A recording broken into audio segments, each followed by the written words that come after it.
This is Real News Media TV, coverage you can trust. Please like, share, subscribe, and hit the notification bell. Select all for daily news updates. Good afternoon, my Real News Media TV family. Welcome back to the channel for another news update for March 30, 2023. And in the news this afternoon, Christie rejects claims Integrity Commission embarrassed the Prime Minister with reports.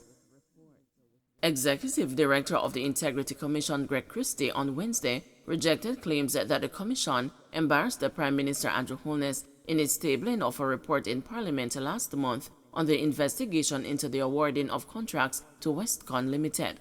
Mr. Christie also turned down claims by Member of Parliament Everald Warmington of political activists being on the staff of the Integrity Commission. Responding to questions Wednesday from members of a joint select committee reviewing the Integrity Commission Act, Mr. Christie insisted that there was no bias on the part of the Commission in tabling its report separate from the ruling of the Director of Corruption Prosecution in the case involving Westcon. The Integrity Commission stirred a controversy last month when it tabled a report which suggested that the Prime Minister was under investigation in the Westcon matter. But 2 days later, it was disclosed that the Director of Corruption Prosecution had ruled back in January that no charges will be laid against Mr. Holness. Mr. Christie, who has been heavily criticized over his handling of the tabling of the report and the subsequent release of the Corruption Prosecution's ruling, maintained that the Commission was following the law as set out in the Integrity Commission Act. However, he admitted that since there was an issue with how the report and ruling were handled, the Commission is committed to having the Parliament adjust the law to come up with a resolution to the issue. I want to put it on the record that although the Commission right now has not been able to, we haven't had an issue in terms of how we address rulings, the fact is that the Commission is committed to having the Parliament adjust the law to come up with a resolution to the issue.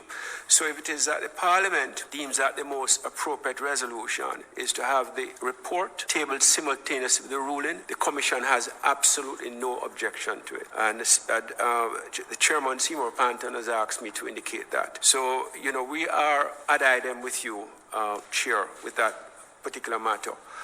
The Commission retweeted the Gleaner story on the 15th, the Jamaica Observer story, and on the same date, it retweeted the PM's rejection of the report. The story that you mentioned about the opposition leader, that was also retweeted. Nationwide's story on the rejection report was also retweeted on the February 15th.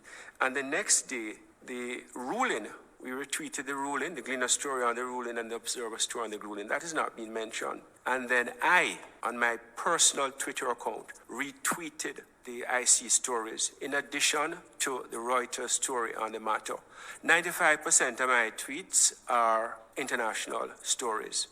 Edmund Bartlett, chairman of the Joint Select Committee, made it clear that the review of the operations of the Integrity Commission is not a sinister attempt to emasculate or weaken the ability of the Commission to investigate corrupt politicians. Because I know there are gaps that we have to deal with. As you know, the framers had in mind a new, young, fresh, fledgling entity law. It would, of course, over time, be subject to periodic review.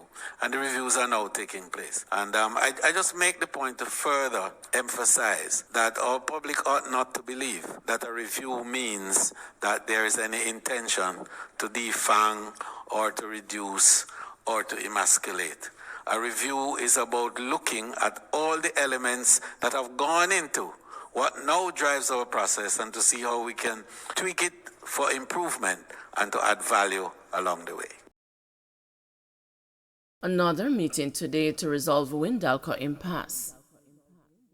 Another meeting is scheduled today between UC Russell Alumina Jamaica Limited, operators of Windalco, and the Union of Clerical, Administrative, and the Supervisory Employees to continue negotiations. Wednesday's meeting reportedly ended in a stalemate. UK's represents more than 600 production workers at Windalco. UK's President Vincent Morrison told the news that the company's reluctance to agree to the proposed wage increase is among the reasons for the breakdown of the latest meeting. He declared that there could be another notice of industrial action if there's no progress in today's negotiations. JTA confirms most teachers paid. The Jamaica Teachers Association has confirmed that the majority of teachers have been paid. President Lysandra Harrison said the JTA is relieved that a number of teachers have received their March salary, but remain aggrieved that some of its members are yet to be paid. Speaking with the news on Wednesday morning, Education Minister Favour Williams said teachers employed to Bursar-paid schools are in the process of being paid. But the JTA president maintained that the payment delay is an affront to the teachers. This is untenable. This is uncaring.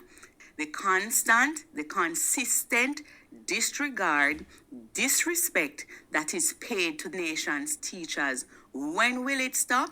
Only God knows. I continue to ask Jamaica, what quality education system do you want to have? Do you want to see for our children, for the nation's children? When it is, we refuse through pay, work conditions, and otherwise to show the respect deserving of the teachers of this nation, the pillars of this nation.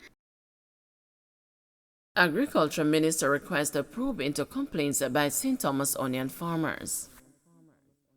Minister of Agriculture and the Fisheries Pernell Charles Jr. says he has requested an investigation into claims by onion farmers in St. Thomas that they are struggling to find a market for their onions. The farmers staged a protest on Monday and called for assistance from the authorities. The farmers claimed that the importation of onions has resulted in them being unable to find a market for their produce. But during a meeting with the farmers in Yallis on Wednesday, Mr. Charles refuted that claim, saying the country has not imported onions since the start of the year. He insisted that the Ministry of Agriculture has given farmers in St. Thomas maximum support, adding that the parish is the epicenter of onion growth for the Caribbean, not just Jamaica. Leaving here today, we will have a thorough investigation to make sure that whatever it is that led the farmers feeling the need to have to express themselves in that way will, one, be identified and defined, and two, be resolved. Because we have given farmers in St. Thomas maximum support. St. Thomas is now the epicenter of onion growth for the Caribbean, not just Jamaica. Did you know that? You are growing more in St. Thomas than anywhere in the Caribbean. And we intend to make St. Thomas the strongest producers of onion. We will not need to import one container of onion in this country when we finish planting in St. Thomas. Don't forget to like, share, subscribe, and hit the notification bell. Select all for daily news updates.